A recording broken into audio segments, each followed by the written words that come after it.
राधे राधे। आज हम आपको माघ मास महात्म का दूसरा अध्याय सुना रहे हैं।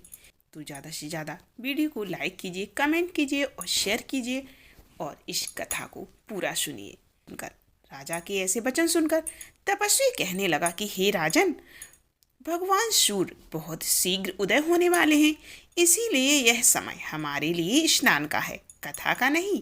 सो आप स्नान करके अपने घर को जाओ और अपने गुरु श्री वशिष्ठ जी से इस महात्म को सुनो। इतना कहकर तपस्वी सरोवर में स्नान के लिए चले गए और राजा भी विधि पूर्वक सरोवर में स्नान करके अपने राज्य को लौट गया और रनिवास में जाकर तपस्वी की सब कथा अपनी रानी को सुनाई। तब सूत जी कहने लगे कि महाराज, राजा ने अपने गुरु वशिष्ठ जी से क्या प्रश्न किया और उन्होंने क्या उत्तर दिया, सो बताइए। व्यास जी कहने लगे, हे सूत जी, राजा दिलीप ने रात्रि को सुख से सोकर प्रातः समय ही अपने गुरु वशिष्ठ जी के पास जाकर उनके चरणों को छूकर प्रणाम करके तपस्वी के बताए हुए प्रश्नों को अति नम्रता से पूछा कि गुरुजी, आपने आचार, दंड, नीति, राज्य, धर्म तथा चारों वर्णों के चारों आश्रमों की क्रियाओं, दान और उनके विधान, यज्ञ और उनकी विधियां, व्रत, उनकी प्रतिष्ठा तथा भगवान विष्णु की आराधना अनेक प्रकार से तथा विस्तार पूर्वक मुझे बतलाई है। अब मैं आपसे माघ मास के स्नान के महात्म को सुनना चाहता हूँ। सो हे तपोधन, नियम पूर्वक इस विधि को हमें बताइए। गुरु वशिष्ठ जी कहने लगे कि हे राजन, तुमने दोनों लोकों के कल्याणकारी वनवासी तथा गृहस्थियों के अंतःकरण को पवित्र करने वाले माघ मास के स्नान का बहुत सुंदर प्रश्न पूछा है।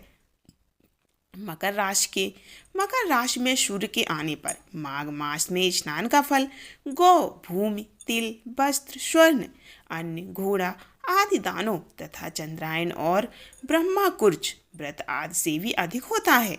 बैसाख तथा कार्तिक में जब दान, तप और यज्ञ बहुत फल देने वाले होते हैं, परंतु माघ मास में इनका फल और भी अधिक बढ़ जाता है। माघ में स्नान करने वाला पुरुष राजा और मुक्ति के मार्ग को जानने वाला होता है। दिव्य दृष्टि वाले महात्माओं ने कहा है कि जो मनुष्य माघ मास में सकाम या भगवान के निमित्त नियम पूर्वक माघ मास में स्नान करता है, वह अनंत फल वाला होता है। उसके शरीर की शुद्धि, प्रीत, ऐश्वर्य तथा चारों प्रकार के फलों की प्राप्ति होती है। अदिति ने 12 वर्ष तक मकर संक्रांति में अन्न त्याग कर स्नान किया। इससे तीनों लोकों को उज्जवल करने वाले 12 पुत्र उत्पन्न हुए। माघ में स्नान करने से ही रोहिणी, शुभगा, अरुंधति दानशीलता हुई और इंद्राणी के समान रूपवती होकर प्रसिद्ध हुई। जो माघ मास में स्नान करते हैं तथा देवताओं के पूजन में तत्पर रहते हैं, उनको सुंदर स्थान, हाथी और घोड़ों की सवारी तथा दान को द्रव्य प्राप्त होता है। अतिथियों से उनका घर हमेशा भरा रहता है और उनके घर में सदा वेद ध्वनि होती रहती है। वह मनुष्य धन्य है जो माघ मास में स्नान करते हैं, दान देते हैं तथा व्रत और नियमों का पालन करते हैं और दूसरों के पुण्यों के क्षीण होने से मनुष्य स्वर्ग से वापस आ जाता है। इससे बढ़कर कोई नियम, तप, दान पवित्र और पाप नाशक नहीं है। भृग जी ने मणि पर्वत पर विद्याधरों को यह सुनाया था। तब राजा ने कहा कि ब्राह्मण भृग ऋषि ने कब मणि पर्वत पर विद्याधरों को ये उपदेश दिया था, सो बताइए। तब ऋषि जी कहने लगे कि राजन, एक समय 12 वर्ष तक वर्षा न होने के कारण, जब प्रजा क्षीण होने के कारण सब प्रजा क्षीण होने के कारण संसार में बड़ी उद्विग्नता फैल गई। हिमाचल और विंध्याचल पर्वत के मध्य का देश निर्जन होने के कारण श्राद्ध, तप तथा स्वाध्याय सब कुछ छूट गए। सारा लोक विपत्तियों में फंसकर प्रजाहीन हो गया। सारा भूमंडल फल और अन्न से रहित हो गया। तब विंध्याचल से नीचे बहती हुई नदी के सुंदर वृक्षों से आच्छादित अपने आश्रम से निकलकर श्री भृगु ऋषि अपने शिष्यों सहित हिमालय पर्वत पर गए। इस पर्वत की चोटी नीली और नीचे का हिस्सा सुनहरी होने से सारा पर्वत पीताम्बरधारी श्री भगवान के सदृश लगता है।